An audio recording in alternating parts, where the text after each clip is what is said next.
Hello everybody, let's learn some Excel. Let's learn how to use the VLOOKUP function in Microsoft Excel. In our example here I have two sheets, one called orders and one called products. On the products page we have a little, let's just call it a little database of fruit, how much they cost and what their quality is. So we need to look at this in a numerical fashion. So the fruit column is column number 1, the cost is column number 2, and the quality is column number 3. Let's go ahead and give this range a name. So we're going to select only the data that's inside of the database here. I'm calling it a little database. And let's go to the formulas tab, define name, and let's just call it products since it's on the products sheet, and click OK. Now if we go back to the orders sheet, we would like to look up the cost of the apple. So we know over here on the products sheet the cost of the apple is $2.53. Now we could just go back and forth and put, $2.53, and let's go look up the orange. Is the orange in there? Is the orange? Oh, the orange is there, $1.50. This is kind of time consuming, right? $1.50. The more efficient way of doing this is to create a formula that will look up that cost for you automatically.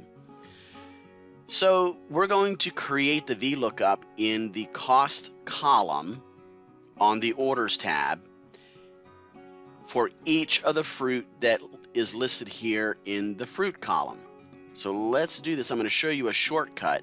Just highlight the rows that need, or the cells that need the formula, and just start typing the formulas. So equals V as in Victor, lookup, the parentheses, and you want to look up the fruit column, or the apple, and then you put a comma. So you're going to look up apple inside of the products. So you put the comma and then you put in products. Okay? And I usually do the tab key to accept the entry in the list. Then you do another column, another comma, and now you specify when it finds apple, which value or which column do you want returned? And we want the cost. And if you recall, the cost was column 2. So you're going to do enter a number 2 in there, and then another comma. And then I always use the down arrow to select false, exact match. And then press the tab key, and that enters that option into the formula. And then close out the formula by pressing the close parentheses.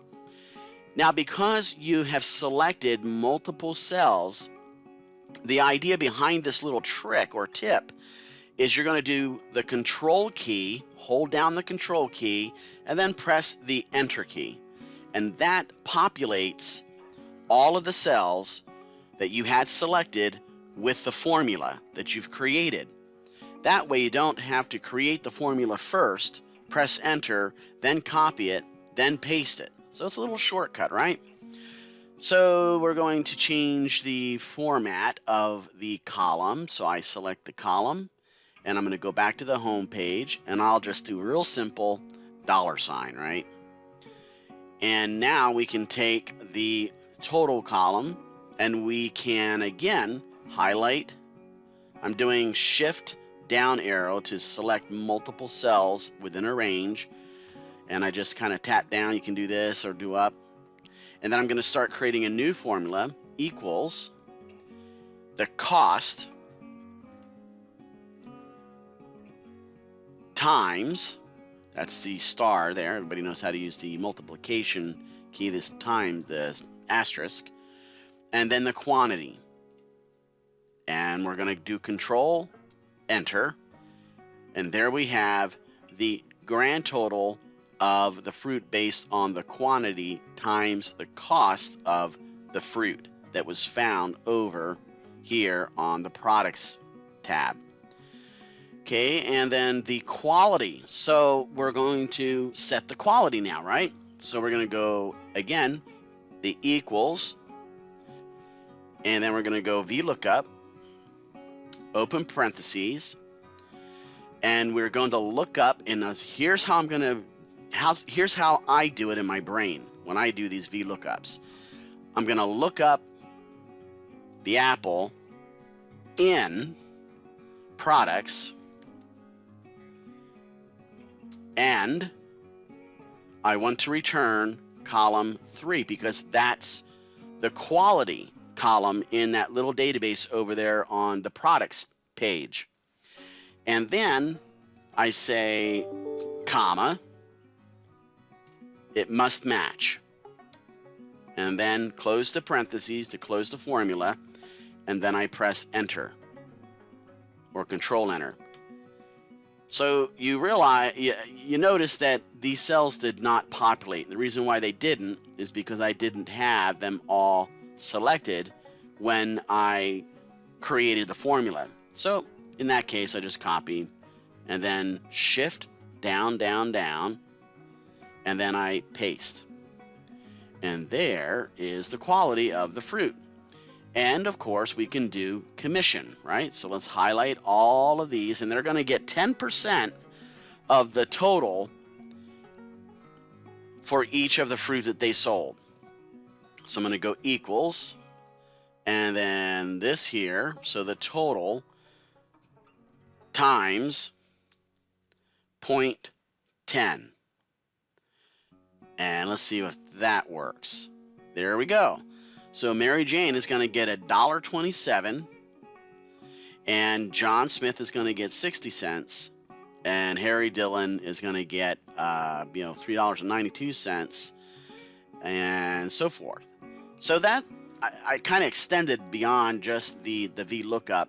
The VLOOKUP is a very cool formula, and it's a way of seeing, it's also a way of seeing if something exists in one list but doesn't exist in the other list, and vice versa.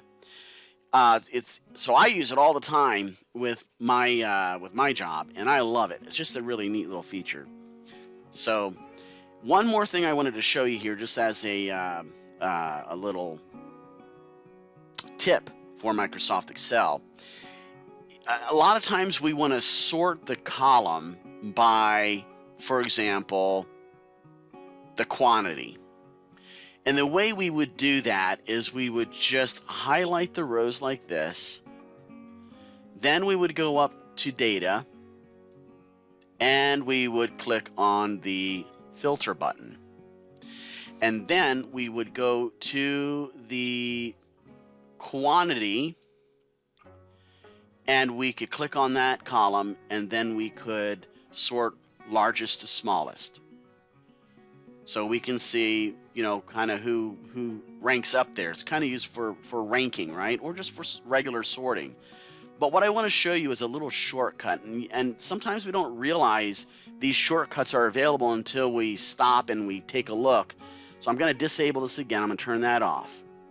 Now watch what happens when I highlight this in the top row, and then when I hover over filter, watch what pops up. There's a shortcut, Control-Shift-L. Now I have been doing this this way, by going here, clicking on the data menu item, and then clicking on filter. There's essentially 2 extra clicks that I had in there. Maybe not a big idea, but I just found out if I do Control-Shift-L, I can enable that or disable it. So if I do Control-Shift-L, now it's gone, right? So let's say you had this up here, and we would, again, I'm gonna go the old way. So we go here, and we do data filter. Okay. And if you wanted to turn it off, you would select it, data, filter, and you would turn it off. But that Control-Shift-L is a really nice shortcut. Again, dupe, and you're done. There it is, right there. You didn't have to go data, filter, and then when you're done, you just turn it off, right? Simple, easy peasy. Same thing over here. If we go here, highlight that, Control-Shift-L, it's just fast. It's just amazing. You know, these little shortcuts that you come across, you've never used before, and now all of a sudden you come across them, and all you have to do is just hover over these little guys, and it'll give you a shortcut. But they don't pop up when you go to click on them because you're doing it quickly, so that there's no time for it to pop up. So I encourage you to learn more shortcuts, because that's going to make your life much, much easier in Microsoft Excel, as well as Word and PowerPoint and whatever other application you're using. But for this tutorial, it really concentrated on Microsoft Excel. So I hope you enjoyed that, and you know, hey, subscribe, and you know, thumbs up if you can. You know, I'm trying to, you know, help people do little things like this to help them to, you know, learn Excel and learn SQL Server and learn Microsoft Word and PowerPoint and all that good stuff. Thank you so much, and come back and check back again.